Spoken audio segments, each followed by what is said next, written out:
السلام عليكم ورحمة الله وبركاته كسو دوادا مقال عصب waxaan idin wadaa baraf loogu talagalay in loo isticmaalo feeska kaasoo feeska ka dhigayo mid aan finan lahayn madmadow lahayn sidoo kale wuxuu ka qaadayaa gabowga soo degdego feeskaagan wuxuu ka dhigayaa mid liisha ah aan duldulaan lahayn oo qurux badan insha Allah barafkan waxaa ka sameynayaa karoot sidoo kale qajaar jab ah iyo baradho soo diyaarsaday waa baraf feeska kuu siinayo whiten feeskaaga wuxuu ka dhigayaa mid qurux badan feeskana in barafka loo isticmaalo aad u fiican yahay indhaha bararka hoos xataa hadii ay barar ku leedahay wuu ka bi'inayaa madmadowga ka qaadaya finankana wuu ka hortagayaa irritationka ama dulduleelka oo feeska uu sameeyo wuu xirayaa feeskaagana wuxuu ka dhigayaa mid qurux badan oo dadka soo jiita insha Allah marka koowaad karootada sidaas u hoolanaya ayagana waa soo wada hoolaya baradhada iyo qajaarkii karootkaba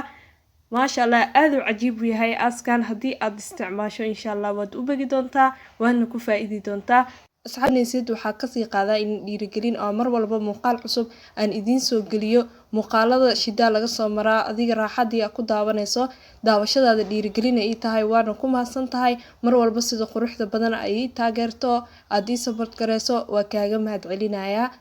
hadda karootadii sidaas ku hoolay waxaa sii wadaaya qajaarkii baradhadii ice-kan feeskaaga hadii aad mariso maasha Allah wuu ku qurxinayaa finanna waad ka reysanaysaa feeskaagana dulduleel ma yeelan doono irritationka dhan wuu ka qaadi doonaa feeskaaga glowing oo kaaga dhigaya maasha Allah aad u cajiib u yahay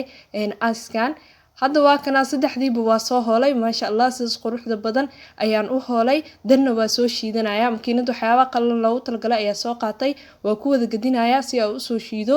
waxaa ku daraya rose water ama wardi ayaa ku darsanaya ku soo shiidaya hadii aad haysanin biyo caadiga xataa waa ku shiidan kartaa ama biyo caafi nadiif ah maasha Allah hadda waa kana waa soo shiitay sidaas quruxda badan oo iigu soo baxay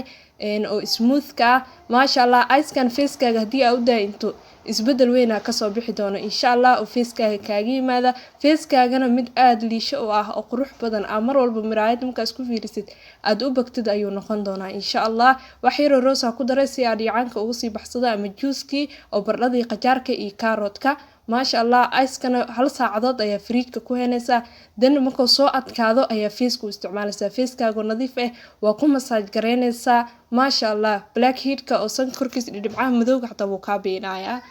aad u cajiib u yahay maasha Allah hadda sidaas quruxda badan ayuu igu soo baxay waxa soo qaatay geedka yar oo barafka lagu galiyo fridge-ka marka waa ku wada shubayaa juice-ka dhan si uu igu soo fadhiisto hal saac ilaa 2 saac uu ku adkaanaya dan feeskaaga nadiif ah ayaad marinaysaa subax walbana waad isticmaalaysaa inta finanka ay ka baaba'ayaan insha Allah hadda waa kana 2 saac kadib sidaas oo igu soo baxay cajiib inaba caadi maaha feeskaaga hadii aad marisana wuu ku qabowaya gabowgana wuu ka ilaalinaya wuxuuna ka hortagayaa finanka oil skin hadii aad tahane maasha Allah looma gaaro barafka inaad isticmaasho maasha Allah sidaas quruxda badan ayuu igu soo baxay ice-kan feeskaaga u daaban waxay ii tahay dhiirigelin daawashada ay daawanayso waana kaaga mahadcelinayaa muuqaal lacayna inta aan ku kulmi doono waxaan idinkaga tagayaa sidaas iyo nabadgelyo wassalaamu calaykum ورحمة الله وبركاته.